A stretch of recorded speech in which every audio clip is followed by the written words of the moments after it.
Dear students, good morning to all of you. Once again, hi, I am Rajiv Kumar. Regarding in front of you to discuss the topic that is given in civics, chapter number 5. यहाँ महिलाओं के series में learning for change एक topic है learning for change मतलब बदलाव के लिए सीखना। जब ये बात आती है तो किस तरीके से महिलाएं अपने आप को चेंजिंग कर पाएंगी, मतलब कैसे बदल पाएंगी, इन चीज़ों को हम जानेंगे। तो इस तरीके से जब आने वाले समय में वो बदलाव चाहती हैं, अपने लिए अधिकार चाहती हैं, अपने लिए हक चाहती हैं, तो फिर उन्हें सीखना पड़ेगा। दैट मीन्स जिनसे उनका मुकाबला है, जहाँ वे कंपटीशन में हैं, वे एजुकेटेड हैं अगर, तो वहाँ पे एजुकेशन लेना बहुत ज़रूरी है। इस वजह से यहाँ बात हो रही है लर्निंग फॉर चेंज का। तो यहाँ हम जानेंगे कि किस तरीके से जो यहाँ पे स्कूल के माध्यम से दर्शाया जा रहा है, जो महिलाएं पढ़ रही हैं यहाँ पे विभिन्न प्रकार का, तो इस टॉपिक्स में ये दिखलाया जा रहा है कि कैसे महिलाएं अपने आप को उस परिवेश में ढालने के लिए अपने बदलाव में शिक्षा को हासिल किया।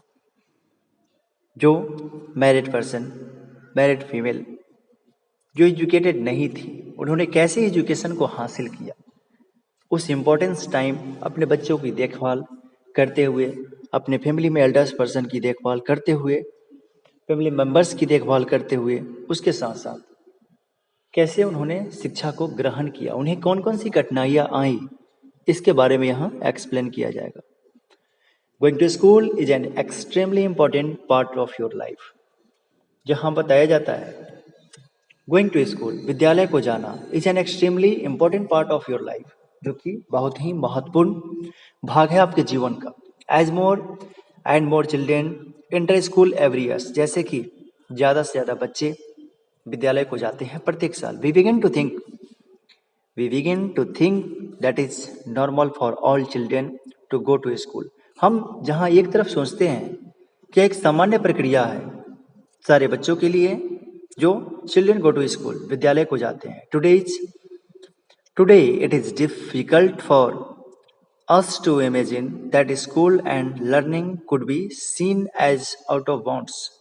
यहाँ बात हो रही है आज के समय में, it is difficult for us, हमारे लिए बहुत ही कठिन है, टू इमेजिन, यह कल्पना करना, दैट स्कूल एंड लर्निंग, जहाँ पे विद्यालय और सीखना, जरूरी नहीं कि विद्यालय जाके ही सीखना, घर पे भी सीखना, could be seen as out of bounds or not appropriate for some children, जो कि हर एक बच्चों के लिए पॉसिबल नहीं है।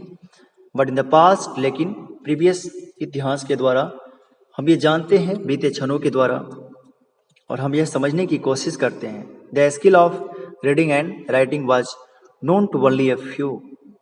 जो मैक्सिमम महिलाएं रीडिंग एंड राइटिंग, मतलब वो दक्षता पढ़ने और लिखने की, was known to only a few, बहुत ही कुछ लोग, कम लोग उसे जानते थे। Most children learned the work their families, बहुत सारे बच्चे ने सीखा अपनी चीज़ों को अपने परिवारों से।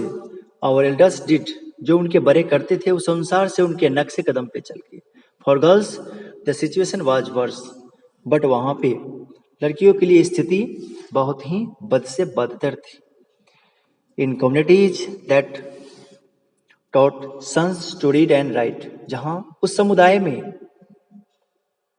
बेटों को पढ़ाया जाता था, पढ़ाया लिखाया जाता था। Daughters were not allowed to learn the alphabet, but वहाँ बेटियों को अनुमति नहीं थी कि वे वर्णमाला का ज्ञान हासिल करें। दैट मीन्स वे उस समय के समाज और सोसाइटी की बात दर्शाई जा रही है। Near about 1858, that means 1858 to 1922, 1858 से 1922 के बीच में। ये एक एग्जाम्पल के द्वारा प्रमाणित किया गया है।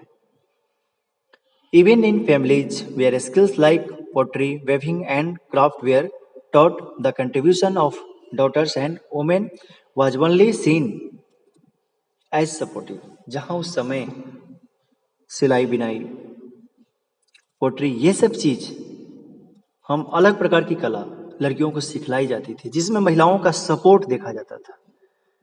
वे योगदान करती थी. Of daughters and women was only seen as supportive. For example, in the pottery trade, women collected the mud and prepared the earth for the pots. मतलब जहाँ मिट्टी के बर्तन को बनाने के क्रम में महिलाएं मिट्टी इकट्ठा करती थी और वह बर्तन के लिए उसे तैयार करती थी. But since they did not operate the wheel, only we are not seen as potters. But last तक did not operate the wheel, लेकिन वो कुम्हार के यहाँ चाक के चक्कों को ऑपरेट नहीं करती थी, चलाती नहीं थी, सिर्फ उसी कामों में लगाना है. इसके पीछे की थिंकिंग ये थी, या तो वो हार्ड वर्कर होती हैं, कठिन परिश्रम होती है. दूसरा, बस वही थिंकिंग निकल के आती है, that means they had a lakhs of technical knowledge. उनके पास तकनीकी ज्ञान का अभाव होना. मतलब उनकी सोच ये थी उन लोगों का समाज में कि महिलाएं चक्के को नहीं चलाने में सक्षम होगी, क्योंकि ये उनके नॉलेज से बाहर है. इन द 19th century, 19वीं शताब्दी में many new ideas about education and learning emerge. बहुत सारे नए अनुमान, आदर्श शिक्षा और सीख में शामिल हुए. Schools became more common and communities that had never learned reading and writing started sending their children to school. Schools became more common. विद्यालय आगे बहुत ही सामान्य होता चला गया, जो यहाँ पे हम रमाबाई के एक एग्जाम्पल के द्वारा भी जानेंगे. Many new ideas about education and learning emerged. Schools became more common and communities that had never learned reading, जो समुदाय कभी भी सीखा नहीं, पढ़ा नहीं और लिखा नहीं, started sending their children to school, जो अपने समय में अपने बच्चों को स्कूल भेजना शुरू किया. But there was a lot of oppositions, लेकिन यहाँ भी बहुत सारे विपक्षी to educating girls even them, उसमें कुछ शिक्षित थे. Yet many women and men made efforts to open schools, और इसीलिए बहुत सारी महिलाओं ने विद्यालय को खोला. महिलाओं की शिक्षा को सुदृढ़ करने के लिए, लड़कियों की शिक्षा को पाने के लिए. Women struggle to learn to read and write, और इस प्रकार से उन्होंने संघर्ष किया अपनी शिक्षा में लिखने और पढ़ने के क्रम में. Dear students, we will discuss in the coming next video regarding the next topic of chapter number 5. Thank you. Bye bye. Have a nice day. Take care, all of you.